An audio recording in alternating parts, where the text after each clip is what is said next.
Alright, five fans, today I'm gonna bring you my current GOAT list for each freaking division. I'm just gonna say, keep in mind that this is my list, this is my opinion, this is my GOAT. Now, if you want to let me know down in the comment section who is your GOAT, I'll be happily to hear you out. I don't mind that these are just my GOATs. Also, keep in mind that some of these people on these lists are still fighting, so their resumes are still gonna grow little by little, even if the fights that they still have left are not meaningful. Anyways, starting with the flyweight division. I mean, this one's kind of an easy one for a lot of people because they even have Mighty Mouse as one of the GOATs of the sport in the Mount Rushmore. I mean, look at these stats, man. Longest reigning flyweight champion from 2012 to 2018, most consecutive title defenses in UFC history. Not even a division, in UFC history. Even though some people are mad that, you know, he was fighting, I guess, cans because he was like the first UFC flyweight champion. That's still something. That's still something. His noticeable opponents are Henry Cejudo, which is somebody, not a nobody. Joseph Benavidez, because a lot of people know him. You know, these names are, you know these names. Johnson Dodson, Ray Borg, Kyoji Horichugi, or Gucci. Jesus Christ, I don't know how to pronounce that name. Wilson Reyes, Ali Bagutinov. Jesus Christ. But yeah, this guy wasn't just fighting cans. I mean, obviously he did at the start because, you know, he's the first flyweight champion. Bro, that era when Dana he still hates the flyweight division, but he actually hated a lot, especially Demetrius Johnson, just not the division itself. He had more hatred for Demetrius Johnson, the current the champion of the time, than the actual division, which is kind of unfortunate. Anyways, moving on to the Bantamweight GOAT. And this one's you saw this coming. It's Merab Dvalishvili. This was kind of an easy one because this guy's resume is absolutely insane. First of all, this guy has the longest win streak in UFC bantamweight, in the UFC bantamweight division, in 10. And 10 most takedowns in UFC bantamweight history, which the reason he has that is because of his gas tank. Most takedown attempts in UFC history. And he only has that because he has an infinite freaking gas tank.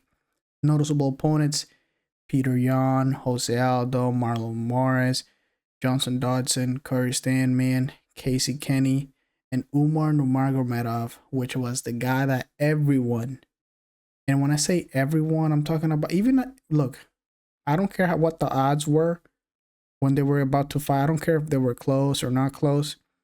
Everyone, I'll say 99% of people picked Umar Nurmagomedov to beat Merab Dvalishvili. I don't care what you gotta say. He beat the guy that was supposed to beat him, okay? And his resume was already stacked enough to become the bantamweight GOAT. But now that he beat the guy that was supposed to be the guy to beat him, I mean, what else can you say about him, bro? People are talking about he should have a chance on Alex Pantoja moving up so they can do a fight between them, but this is where it's gotten to, man. Nobody, who else he got left, bro? I mean, obviously he has a few people left, I guess, but with this resume, he's 100% the GOAT, and I'm pretty sure a lot of people can't even argue against this. Anyways, let's move on to the featherweight division. This is an easy one. You know, we got Sleepy Volk here. He's the former featherweight champion, unfortunately. Let's hope he makes it the current this year. If you guys heard the leak of UFC 314, I believe he's fighting everybody saw that coming, Taporia, for the rematch. Let's hope he doesn't get sleeped again, because that'll hurt me a little bit. Anyways, he has 5 successful title defenses. He has the second most title fight wins in the UFC in the featherweight division history, with 6. The first Australian-born fighter to win a UFC champion. Yo, I'm telling you, Volk is such a nice guy, bro. I absolutely love Volk.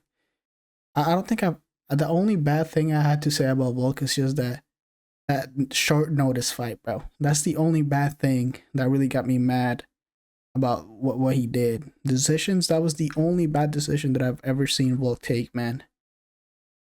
And then when he broke down on the press conference, when he knew what he did was a mistake, it was so sad to see, bro. But anyways, his notable opponents are Max Holloway 3 times. He pieced out Max Holloway 3 times.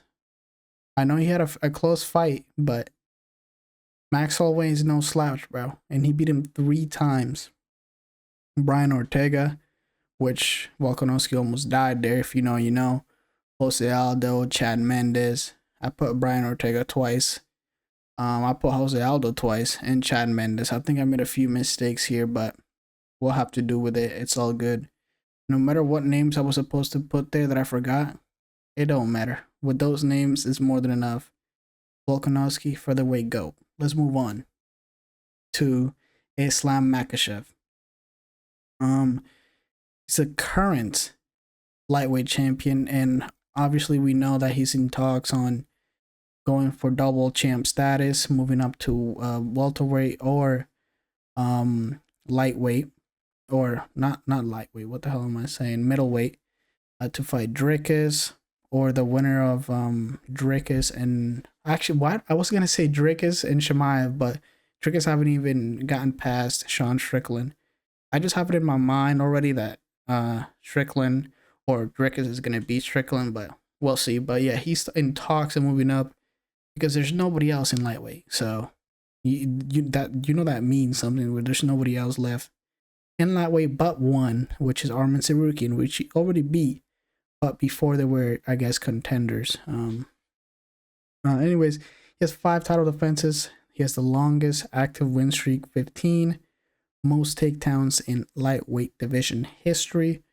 He beat Charles Oliveira, Alexander Volkanovski twice, Dan Hooker, Arman Tsarukyan, Bobby Green. Man. And the only guy that he got left is Arman Tsarukyan to beat him again. He already beat him once. Look, if Islam Makhachev moves up and doesn't come back to lightweight and retires undefeated, and then Arman takes over the lightweight division and dominates it for a little bit, his freaking resume in lightweight is going to be very hard to beat. I'm telling you right now, dude. Moving on to the welterweight division. A lot of people are probably going to be mad at me. I'm not going to say the name of the other somebody that a lot of people pick to be in here, but look, this is my GOAT list. This is my opinion. Look, my perspective on this, if the GOATs of the division fought each other, in my thinking process, I believe Kamaru Usman will come out on top. Obviously, it's not about them two fighting, but also the accolades. My personal opinion, if they both fought, combine that with the accolades, my personal opinion, I think Kamaru Usman will definitely be the other person, which I'm not going to say the name to. Anyways, he was the welterweight champion from 2019 to 2022. 5 title defenses, most consecutive wins in the UFC welterweight division at 15, most takedowns in UFC welterweight history. Elite wrestling, elite striking. A lot of people actually don't think Kamaru Usman has elite striking, or maybe I shouldn't say that, not elite striking, but compared to, look, I'm not even gonna say the name, but I know you guys know what I'm talking about. I'm not gonna say the name of that certain someone, but a lot of people say that Kamaru Usman has less or worse striking than the other people's GOAT, which I don't agree with, and I will never agree with. I think fighters evolve for a reason. I think things evolve for a reason. So, anyways, let's move on to his noticeable opponents. Tyron Woodley, Colby Covington twice, George Masvidal twice. He broke Colby's jaw. He knocked out Masvidal in the second fight. Gilbert Burns, which he actually got in trouble against Gilbert Burns, but he recovered. He's good. He beat Leon Edwards the first time, and then he got absolutely demolished the second time. And then he got beat the third time. But yeah, and then he beat Rafael Dos Santos. Look, That's not a bad resume. It really isn't a bad resume, especially for the current times.